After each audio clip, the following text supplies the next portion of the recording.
Meet our protagonist, Ares, aka Mr. Deja Vu. After surviving a near-death accident, he woke up with the wildest glitch ever. He could see short flashes of the future.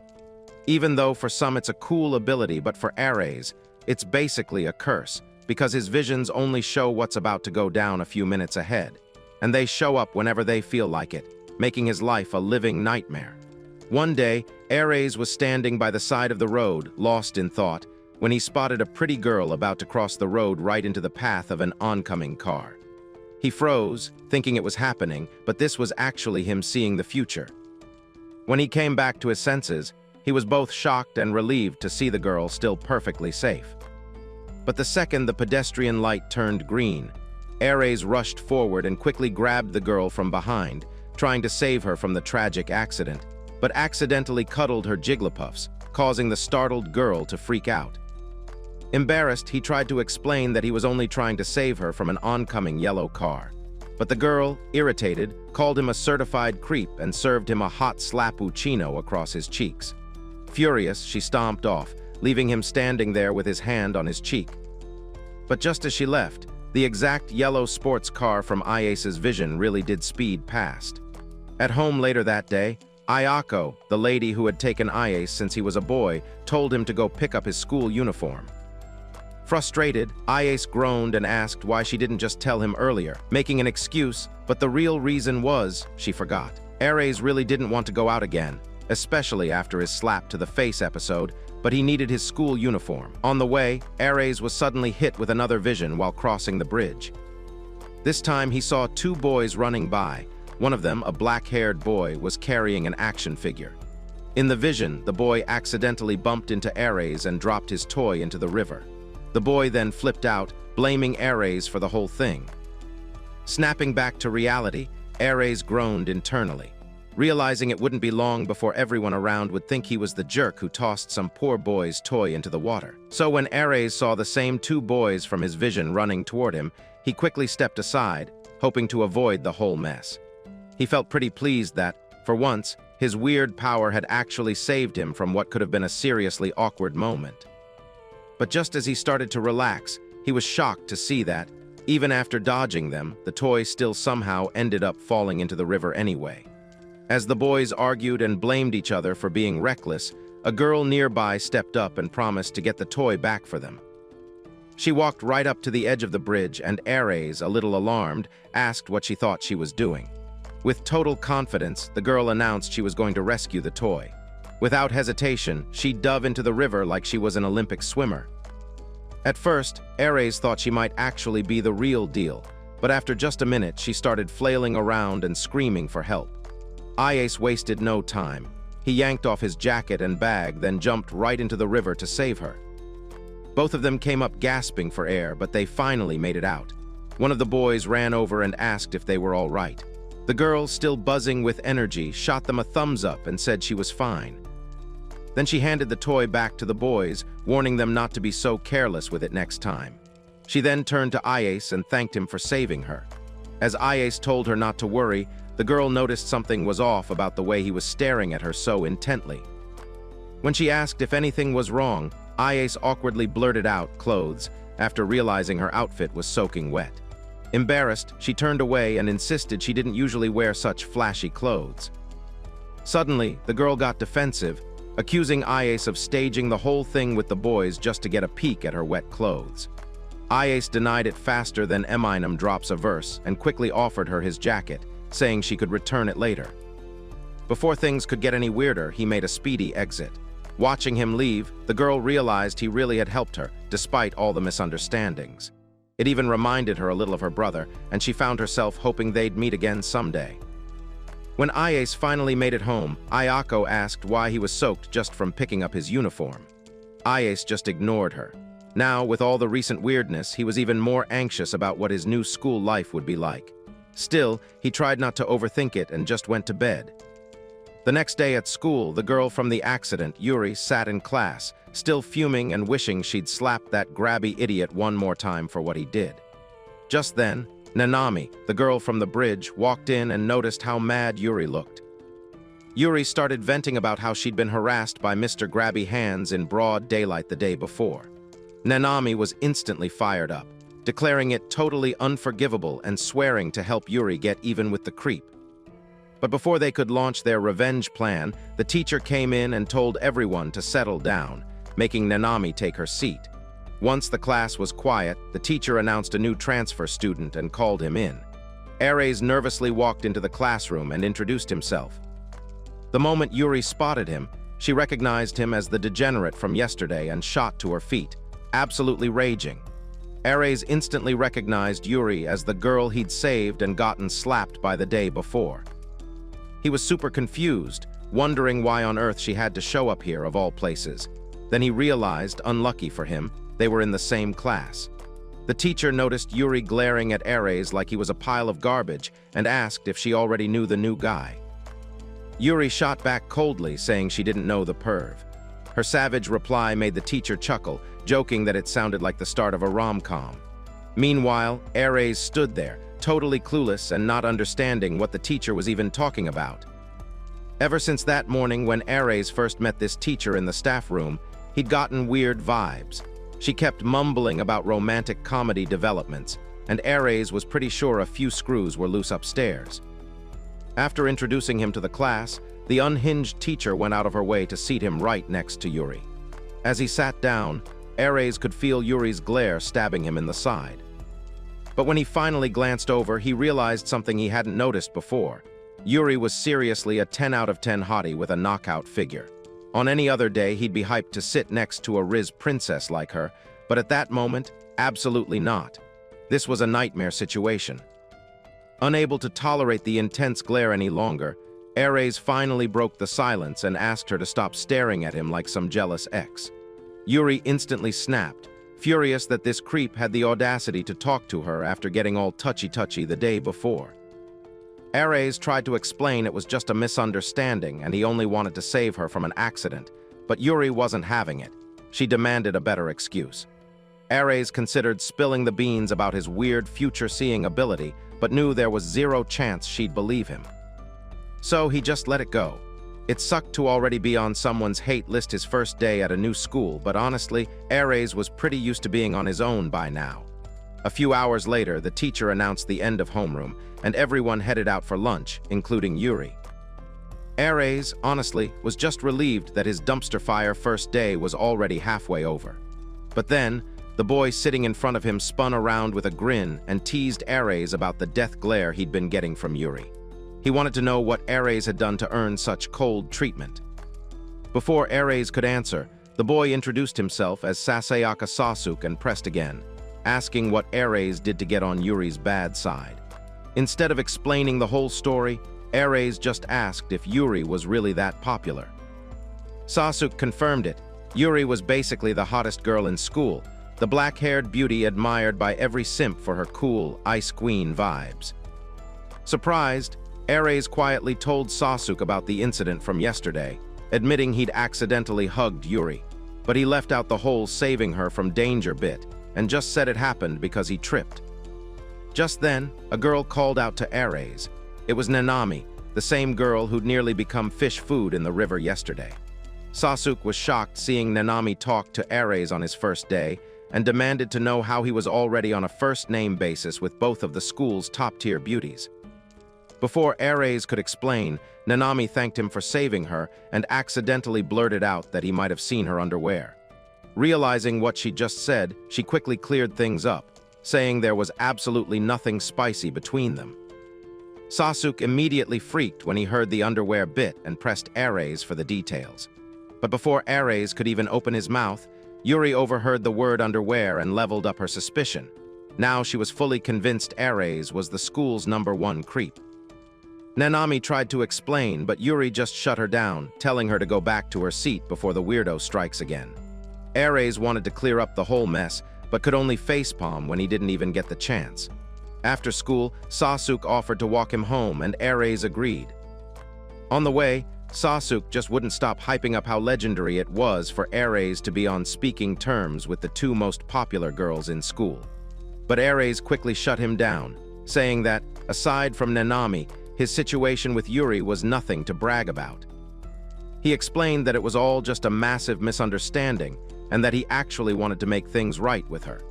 Sasuke suggested Ares just apologize and clear things up about the whole Mr. Grabby Hands situation, but Ares knew it wouldn't be that easy. Then, suddenly, Ares was hit with another one of his visions. This time, he saw himself taking a spectacular L by falling into a rice field with his bag, getting soaked. Snapping back to reality, he quickly asked Sasuke if there was a rice field up ahead. Sasuke said yes, so Ares immediately suggested they take a different route. Meanwhile, on the way home, Yuri was fuming after hearing Nanami's version of events. She was totally convinced Ares had also taken advantage of Nanami. But Nanami defended him, saying he really was just trying to help. Still, Yuri wasn't having it. She accused Nanami of being way too trusting and insisted Ares was nothing but a perv. In Yuri's mind, Ares was just playing nice so Nanami would lower her guard, then he could try to sneak a peek at her underwear. Even so, Nanami suggested they should at least give Ares a chance to explain himself before making any final judgments. As they walked past the spot where Yuri and Ares first met, Yuri pointed it out and told Nanami that was where Ares had suddenly grabbed her from behind. Nanami was puzzled, wondering why he'd do something like that. Yuri, still bitter, said there's no way anyone could understand what goes on in a creep's head. But when Yuri mentioned Ares saying something about an accident with a yellow car, Nanami suddenly remembered that her dad, the detective, had told her about a yellow sports car that crashed into a utility pole after speeding through that same area the day before. Yuri's eyes went wide as she heard this. She started second-guessing herself, wondering if Ares had been telling the truth all this time and was just trying to save her. She also questioned what would have happened if Ares hadn't been there. Right then, she turned and saw Ares and Sasuke walking by. Ares froze when he saw the girls. After a short pause, he nervously walked up to them and said, "What a coincidence." Next thing you know, Ares is sitting at a cafe with Sasuke, Yuri, and Nanami. He's nervously locking eyes with Yuri, wondering how in the world he got himself into this mess. All he'd wanted was to avoid the tragic future he saw, where he'd fallen into a muddy rice field. But things had taken an unexpected turn, leading to this awkward hangout with Yuri and Nanami. When they'd run into each other, Sasuke, being a loudmouth, suggested they all walk home together and even pitched the idea of stopping for tea, with Ares picking up the tab. Nanami loved the idea, but Yuri wasn't sold at first, until Nanami reminded her they still needed to settle the whole groping misunderstanding with Ares. With that, Yuri agreed, but made sure to warn Ares loud enough for everyone to hear that she wanted something sweet. As they sat together, Sasuke leaned over and whispered to Ares that now was the perfect time to apologize to Yuri. But honestly, Ares had already decided that he was going to clear things up, even before Sasuke said anything. But now there was a new problem, the cafe itself. The owner was none other than Ayako herself, which made the whole situation 100 times more awkward for Ares. Having her around only cranked up his anxiety, and to make it worse, the cafe's first floor was literally the house where he lived. So, trying to apologize or have a serious conversation with Yuri was going to be really difficult. Meanwhile, Nanami and Yuri were already diving into their desserts, laughing and chatting about how good everything tasted. Ares, on the other hand, was stuck in his own head, struggling to figure out what to say to Yuri or how to even start the conversation.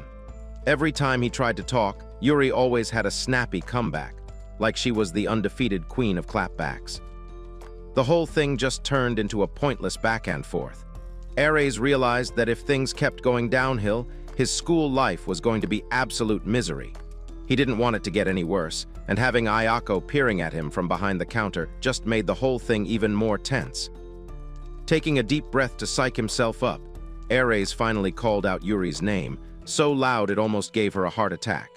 Without any warning, he slammed his hand on the table, bowed his head, and apologized for everything that happened the day before. Yuri just stared at him in shock, taking a minute to process the situation. But instead of accepting his apology, Yuri hit him with a question she'd been dying to ask. She asked Ares why he'd groped her. Ares, panicking, quickly tried to explain again that he was only trying to pull her out of the way of a car. Yuri wasn't convinced, saying there hadn't been any cars passing by at the time. She did mention, though, that she'd heard about a yellow sports car that crashed nearby later on. But since that accident happened after their run-in, Yuri pressed Ares. She wanted to know how he'd known about the yellow car before it even showed up. Ares was totally caught off guard and froze, trying to come up with a believable answer. Before he could say anything, Sasuke jumped in and said he'd seen that same yellow car speeding around earlier, like the driver was a total maniac. Ares immediately latched onto Sasuke's story, claiming he'd spotted the car before bumping into Yuri. He explained that the driver was going so fast, he figured it'd be dangerous if they happened to be in the way. But from the look on Yuri's face, clearly suspicious, Ares could tell his excuse was about as flimsy as a wet paper bag. After a moment, Yuri sighed and said she'd let things slide for now. Ares was honestly shocked he'd managed to settle things at all and thought maybe, just maybe, tomorrow could finally be a drama-free day. But before he could get too comfortable, Yuri added that she still wasn't fully convinced by his excuse. She pointed out that his story was pretty weak, and the whole hugging her thing, accident or not, was still super sus. So she declared she'd be watching him like a hawk to figure out if he was telling the truth or just naturally sketchy. With a dead serious look, she warned him not to do anything shady. Ares couldn't help but get a little nervous. It was clear the misunderstanding was still hanging over his head, and now he had Yuri's full attention, just waiting for him to slip up. And to make things even more interesting, Yuri suddenly announced that Ares would have to buy her the cafe's parfait 10 whole times. Only then would she even consider forgiving him for hugging her. Ares nearly choked, yelling 10 times in pure disbelief. Yuri doubled down, saying an apology alone wasn't enough and that her body was definitely not on discount. Right then, Nanami piped up, cheerfully saying that everything was good now, startling both of them. Ares and Yuri immediately shot her down, insisting things were definitely not fine. Sasuke jumped in too, shrugging and saying that at least, for now, they could call it a partial truce, even if the air was still thick with unresolved drama. Switching things up, Sasuke asked Ares where he lived, and Ares awkwardly pointed out that his house was actually right there at the cafe, leaving everyone stunned. After hanging out a bit longer, they all headed outside. As Nanami stretched and announced it was time to head home, Sasuke offered to walk the girls, but both of them instantly hit him with a freezing cold no, leaving him feeling like the king of rejection. Yuri and Nanami were still wrapping their heads around the fact that Ares lived at their favorite cafe hangout. For Yuri, this was a nightmare. She now had to worry about running into Ares every time she wanted dessert. Just as the group was about to leave, Ayako stopped them at the door. Yuri asked if they'd forgotten something inside, but Ayako shook her head and just wanted to say thanks. She thanked them for befriending Ares, quietly revealing that he came from a complicated family. Even if he had a bit of an attitude, she hoped they'd keep being kind to him. Sasuke and Nanami smiled and promised to get along with him, and even Yuri reluctantly agreed to try, figuring she didn't have much of a choice now. Just then, someone asked Ayako if it was okay to leave the cafe open with her gone. Ayako said she'd left Ares in charge. When they asked if Ares had ever helped at the cafe before, Ayako admitted this was actually his very first time. Meanwhile, inside, Ares was desperately yelling for Ayako to hurry up and come back, because he literally had no clue how to run a cafe. Even though having the power to see the future sounds like a cheat code for life, for Ares, it was just a headache. His visions popped up at random times and only showed him a few minutes into the future, which was basically useless for anything major. That morning, Ares ended up running late for school. Sure, it was his fault for oversleeping, but Ayako could have at least woken him up. When he complained, Ayako just told him straight up that waking up a sleeping guy wasn't her problem. That was her policy. Since he was already late, Ares figured there was no point in sprinting to school anymore, so he just took his sweet time. Honestly, if his future-seeing powers ever wanted to be helpful, they could at least warn him to wake up early for once. While casually strolling to school, Ares suddenly got hit with another vision. This time, he saw two skinny wannabe gangsters hassling a girl up ahead. The stick-figure boys were trying to pressure her into ditching school to hang out, but the girl wasn't having it. She straight up told them to buzz off. As Ares appeared in front of them in his vision, the two thugs noticed him and told him to keep out of their business. Just as things started to get physical and they tried to drag the girl away, the vision ended and Ares snapped back to reality. Ares sighed, already tired of dealing with yet another headache-inducing vision. Sure enough, after walking a little farther, he reached the exact spot he'd seen. Right as the tick-tock tough guys were messing with the girl, just like in his vision. He hesitated, thinking about just minding his own business and walking on by. After all, it technically wasn't his problem.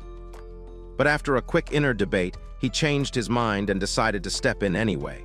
He suddenly called out to the girl from behind, apologizing for keeping her waiting. Without even thinking, Ares blurted out that they were supposed to skip school together and go on a date.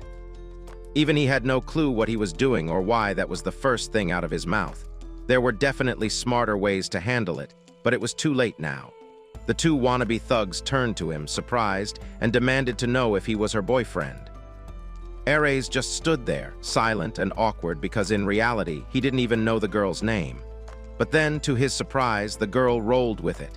She grabbed his arm and scolded him for being late, pretending like they really were a couple. She complained that his tardiness was the whole reason these two weirdos were bothering her in the first place. Ares was completely speechless. He had no idea what was happening anymore. But the girl wasted no time and quickly told him to get moving. When the wannabe thugs tried to block their escape, the girl shouted for Ares to hurry up and run. Still dazed and confused, Ares had no choice but to sprint away with her. Later, they ended up catching their breath under a bridge. Ares, panting, admitted he never thought they'd actually have to break into a full-on sprint. He was exhausted. The girl apologized with a smile and thanked him for stepping in, but Ares just sat there, not really sure how to respond. Then she turned to him and asked why he'd helped her. Ares tried to come up with an answer, but before he could, she started teasing, asking if he was hoping for something in return. Ares was totally caught off guard by how forward she was. She scooted closer, put her hand on his thigh, and with a smirk, thanked him again for saving her, then boldly told him to get jiggy with her. Ares was so stunned by her move, he almost creamed his pants right there. But before he could even stammer out a reply, the girl laughed and said she was just kidding. She cracked up at how edgy he got, then stood up and said they should get going. Still flustered, Ares asked where exactly they were supposed to go now. The girl grinned and reminded him that, by his own words, they were supposed to be skipping school for a date. She finally introduced herself as Bayashi, and Ares introduced himself back. Bayashi looked around, unimpressed with the area, and suggested they hop a train to the next town instead. Ares, still in shock, realized he was about to go on his very first date completely by accident. When they got to the next town, the first thing they did was grab some crepes. Bayashi was having the time of her life, laughing, smiling, just totally vibing, while Ares was hanging on by a thread trying to act normal. After getting some drinks, Bayashi said she wanted to shop for new clothes, and while they were at it, she spotted a photo booth and dragged Ares in for a picture to commemorate their date. She was clearly enjoying every second, but Ares just felt more and more worn out as the day went on. Once the shopping spree ended, Ares glanced at the pile of bags and asked how Bayashi planned to haul them all. She shrugged and said not to worry. She'd just call a taxi. Remembering there was a taxi stand nearby, she suggested they just head over. Watching how easily she spent money without thinking much, Ares couldn't help but wonder if Bayashi was secretly Elon Musk's lost daughter or something. As they headed toward the taxi, Bayashi suddenly asked what year Ares was in. He told her he was a second year, and she seemed surprised they were the same age. She admitted she hadn't recognized him before, thinking he might be a newbie. Ares explained that he'd just transferred last week. Bayashi quickly put two and two together and realized Ares was the rumored transfer student everyone had been whispering about. When Ares tried to ask what kind of rumors, she dodged the question, promising to spill another time. When they reached the taxi, just before getting in, Bayashi told Ares not to be shy if he saw her at school. She leaned in close and whispered in his ear that, if he ever wanted, she'd help him graduate from being a lonely virgin.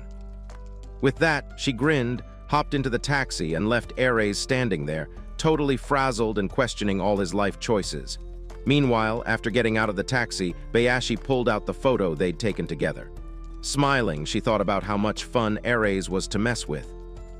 She laughed again at the memory, but deep down, she knew he was actually a solid guy. As she headed toward a nearby skyscraper, she quietly wondered if they'd bump into each other again at school. The next day at school, Sasuk came up to Ares and asked why he'd skipped class the day before. He teased him, warning not to come up with some wild excuse like hanging out with a girl. Ares immediately stiffened, since that was literally what he'd done. But too shy to admit he'd spent the day with the mysterious Bayashi, he just said he'd slept at home all day. As they walked together, Sasuk kept ranting about how awesome it'd be to randomly meet a cute girl. And as if on cue, he suddenly bumped heads with someone while turning a corner. Annoyed, Sasuk told the person to watch it, only to realize it was Bayashi. Ares' eyes went wide in surprise, and after briefly locking eyes with him, Bayashi quickly bolted down the hall. Sasuk couldn't help but be surprised, joking that Ares somehow had the magical ability to make Bayashi run for her life. Curious, Ares asked if she was some kind of celebrity. Sasuk explained that Bayashi was basically surrounded by all sorts of wild rumors, especially the one about her having a dangerous delinquent boyfriend from Higashi High, the toughest, most notorious school in town. As soon as Ares heard Higashi High, it clicked. Those were the same wannabe thugs who'd tried to mess with Bayashi yesterday. Still, he doubted the rumor, since Bayashi didn't seem like the type to be dating a delinquent. He asked Sasuk if the story was even true, but Sasuk just shrugged and said that's what everyone claimed. They kept chatting as they headed to class. As soon as Ares took his seat, Yuri marched right up and demanded to know why he'd skipped school the day before. He told her he wasn't feeling well and just needed some rest. But as he talked, Ares noticed something different. Yuri wasn't glaring at him with her usual death stare. Her expression had definitely softened. Yuri wasn't buying his excuse and flat out said she didn't believe him. When Ares asked why she even cared about his absence, Yuri snapped back that it actually made things difficult for her. Confused, he asked what she meant, and Yuri huffed that she'd had to do all the health committee work by herself while he was gone. Ares was totally confused. He didn't even remember signing up for any committee. Yuri explained that she was the girls' health committee rep, but since no other guy wanted the job, the teacher just randomly picked Ares as the boys' rep. Ares was surprised to hear that the teacher had chosen him without even asking, especially in his absence. It was clear the crazy teacher did it just to push her rom-com agenda. Yuri pointed out that, thanks to his absence, all the committee work had landed on her. So to pay her back, she demanded that Ares handle all the committee duties by himself today. Ares agreed, thinking it'd just be a few quick rounds and he'd be done. But then Yuri added that she'd set up a special task just for him. Ares was now in charge of watching over the nurse's office until the school nurse got back from her errands. Later that day, Ares was stuck in the nurse's office, fuming and cursing Yuri under his breath for dumping such a lame, boring task on him. He was completely worn out and just wanted to go home, especially since no one had even come in the whole time. Slumped over the table, frustrated, he suddenly got hit with another one of his annoying future visions. This time, he saw himself on the basketball court, watching as a girl from the team suddenly collapsed, grabbing her calf in pain while her teammates rushed to help. Just as quickly as it started, the vision faded and Ares snapped back to reality. Ares tried to piece together his vision, wondering who the injured girl could be, when suddenly a voice called out from outside the room. A girl walked in, asking if she could enter.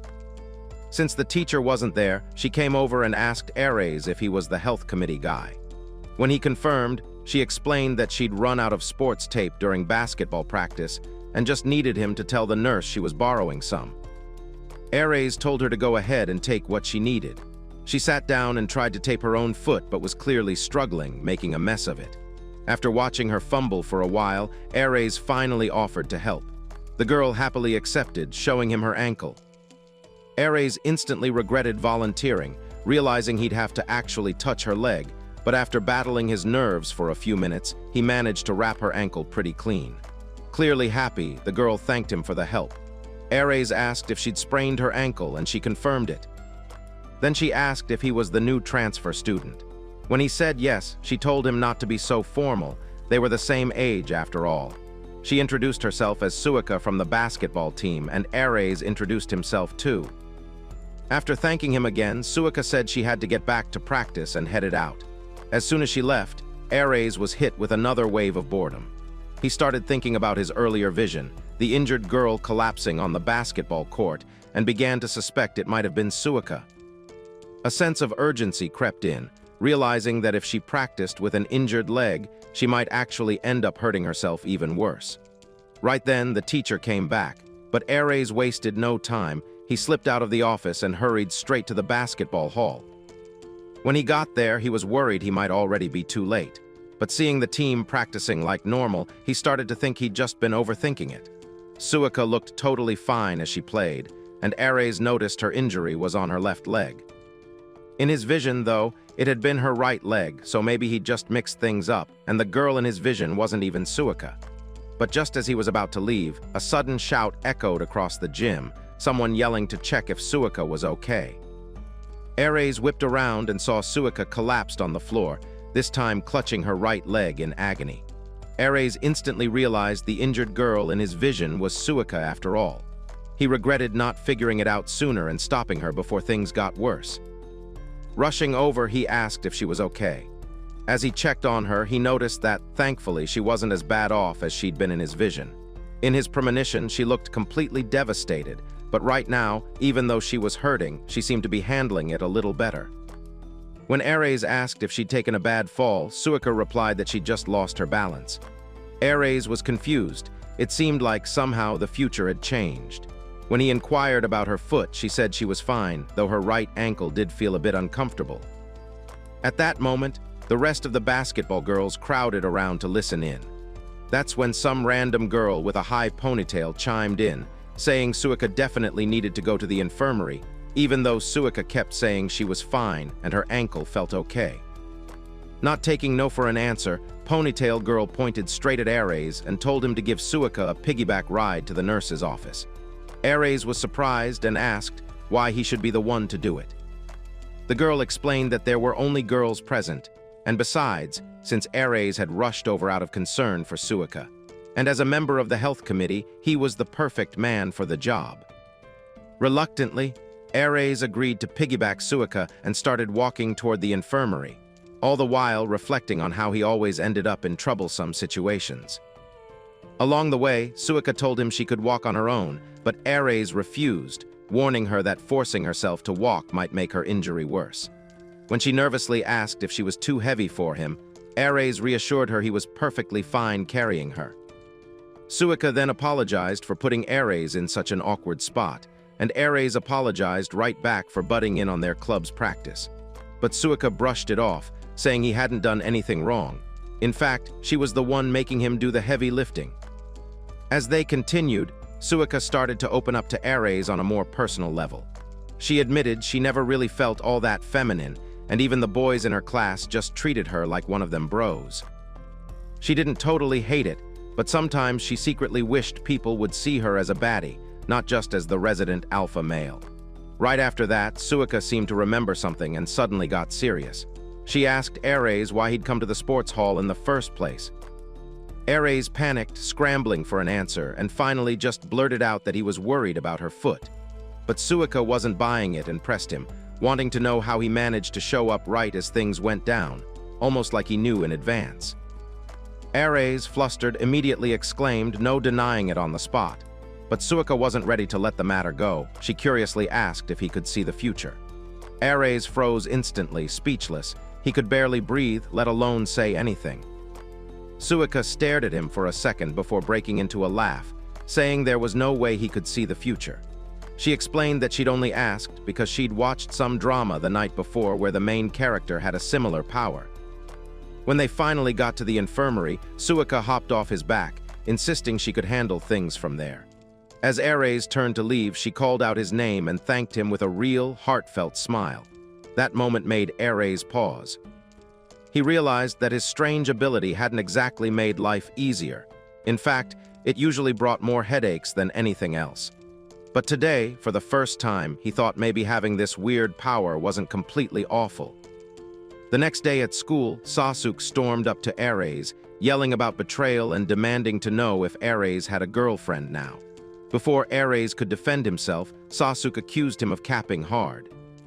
Sasuke explained that everyone had seen Ares carrying some chick from the basketball team like a Disney princess. Ares denied it again, trying to clarify that he'd only given the girl a piggyback ride. And besides, he was honestly shocked at how fast rumors could spread. Right then, Yuri jumped in, sarcastically roasting Ares for bagging a girlfriend so soon after transferring.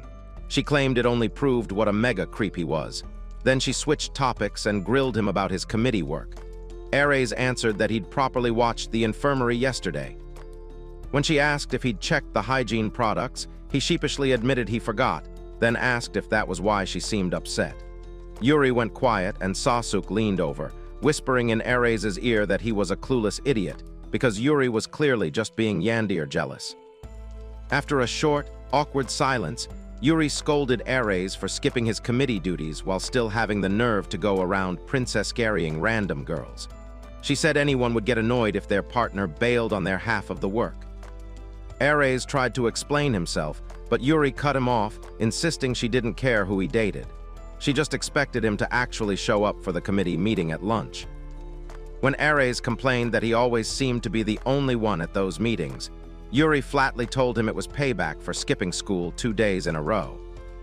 Ares pointed out that committee meetings were supposed to be once a month, but Yuri explained this one was special, for an upcoming event happening the following week. Still confused, Ares turned to Sasuke and asked what was happening next week. Sasuke grinned and thanked him for asking, then hit him with the big reveal. The school was doing a mountain climbing trip. The day of the outdoor school trip, mountain hiking, finally arrived. Sasuke immediately noticed Ares' miserable face and asked why he looked so dead inside. In return, Ares questioned why Sasuke was so overly hyped about mountain climbing. For the event, each class had been divided into groups, and each group was assigned to head toward designated checkpoints. As the hike kicked off, Ares couldn't help but notice that, even though this was supposed to be a chance to mix with new people, he was still stuck with his same squad: Sasuke, Yuri, and Nanami. After a while, Yuri started scolding the boys for trailing behind, demanding to know why they were slower than a BBL patient. She snapped that, at this rate, they'd never reach the checkpoint on time. Nanami then asked if the guys were tired and offered to stop for a break, but Yuri insisted the boys were just lazy and needed to move their badonkadonks.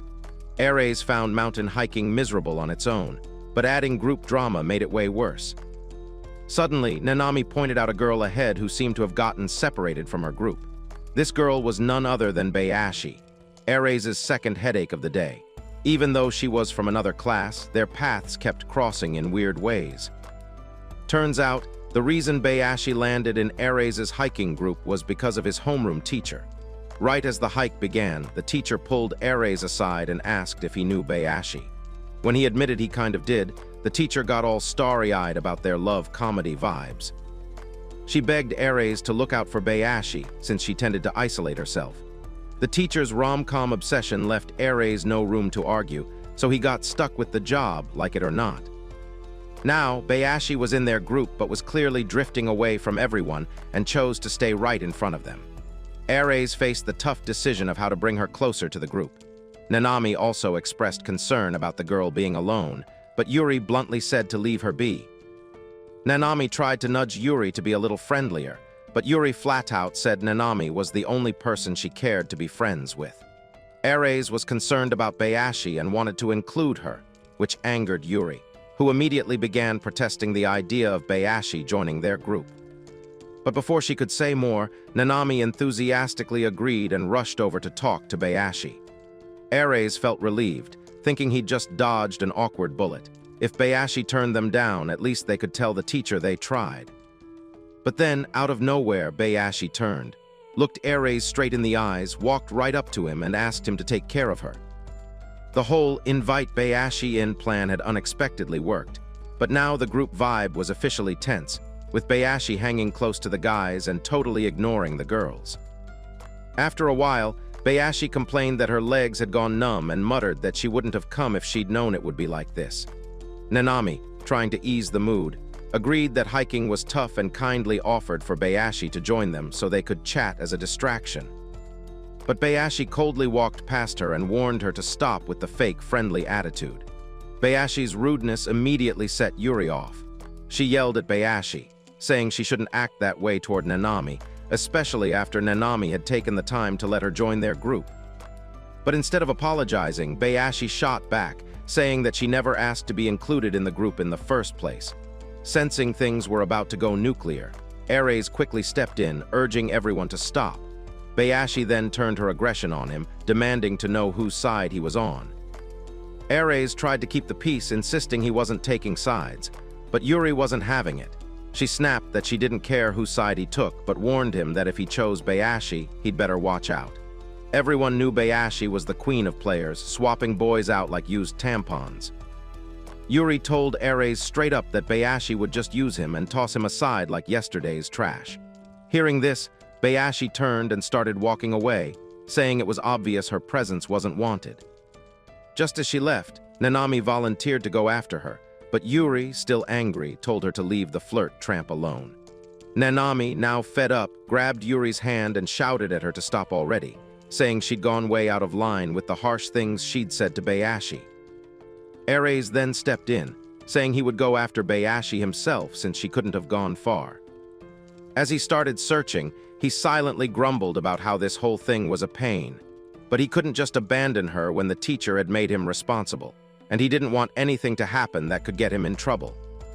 After walking for a while, he eventually found Bayashi sitting by a tree, so he sat down beside her. From her demeanor, it was clear she had no intention of returning to the group, which made him wonder what to do about the situation. Suddenly, out of the blue, Bayashi asked if he hated her. Caught off guard, Ares blurted out why she'd think that and asked if it was because of what Yuri had said earlier. Bayashi nodded in confirmation. However, Ares reassured her he didn't hate her at all.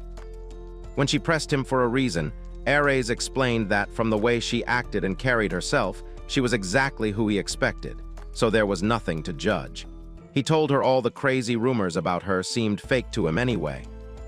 Ares even remembered his vision where Bayashi genuinely looked uncomfortable with those guys hitting on her. That alone proved she wasn't who people made her out to be.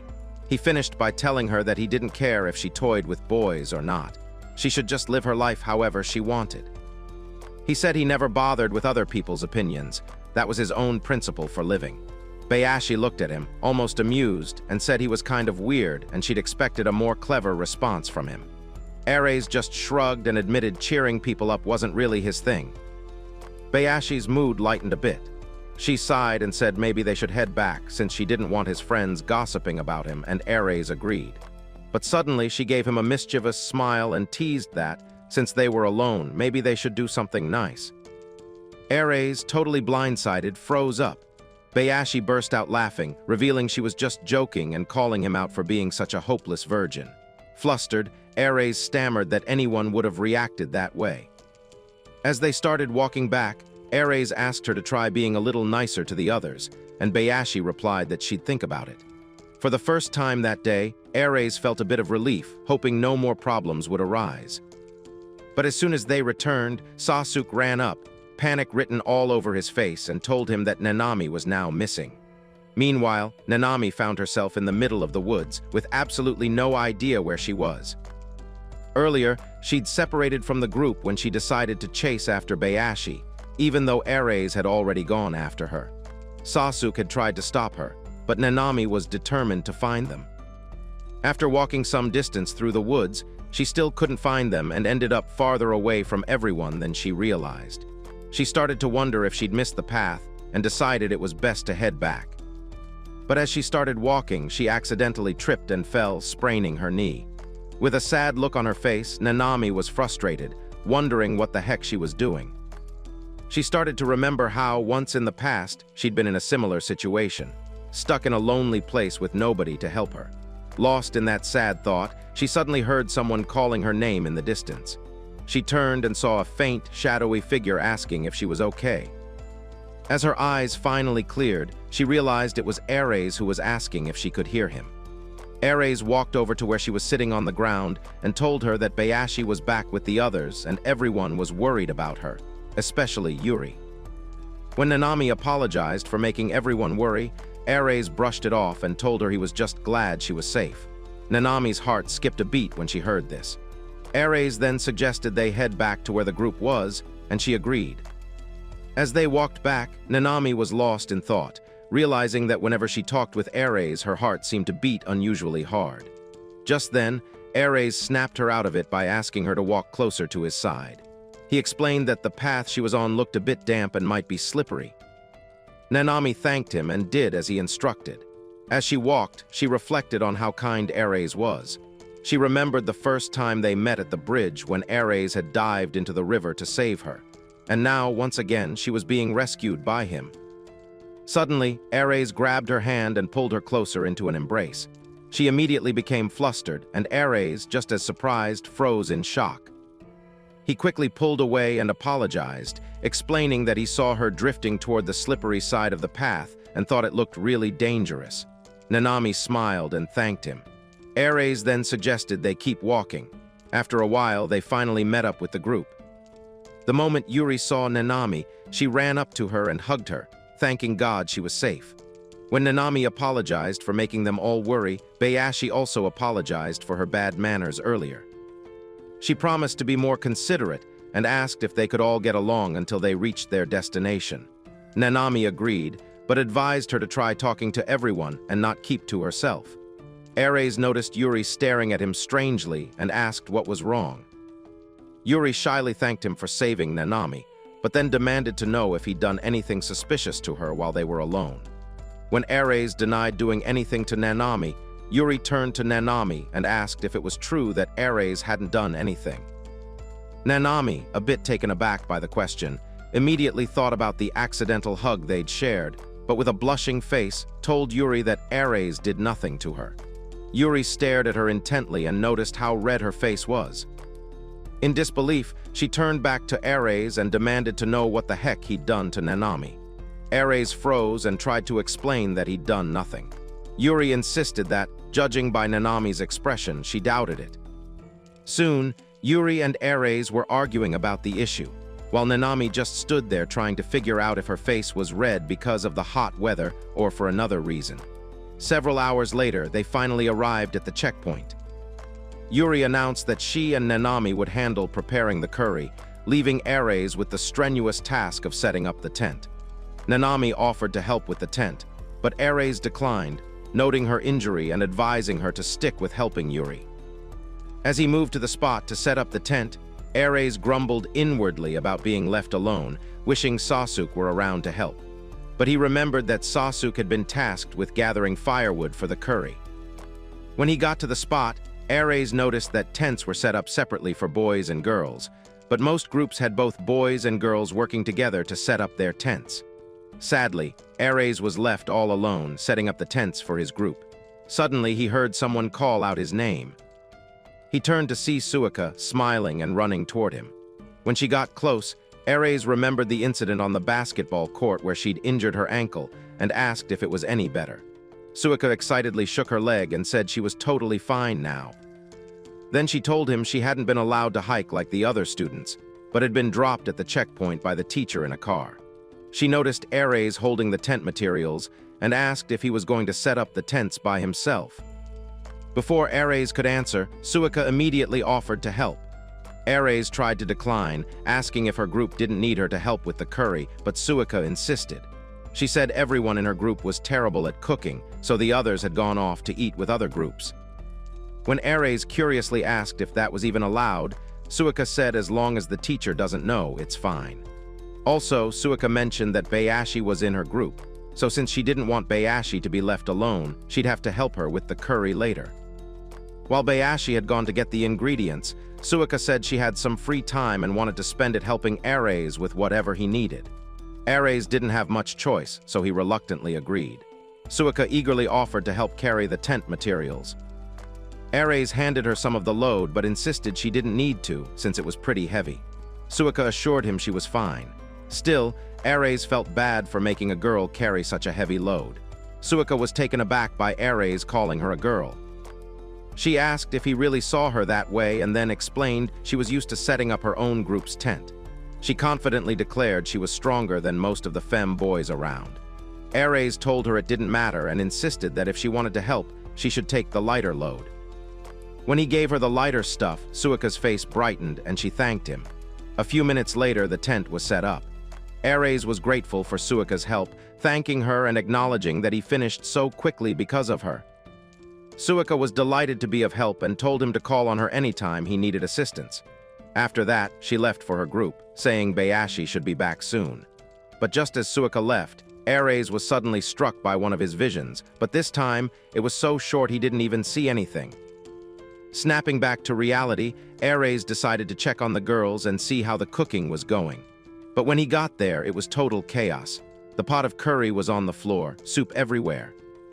When Ares, shocked, asked what happened, Yuri coldly asked if he was blind, not able to figure it out just by looking. She explained that the fire was too high thanks to Sasuke. Sasuke defended himself, saying she was the one who said she preferred a bigger fire to simmer the curry. They all started arguing, and Nanami jumped in, saying she'd seen the cooking pot emitting thick black smoke. She was so shocked, she tried to extinguish it, but in her panic, she accidentally knocked the pot over.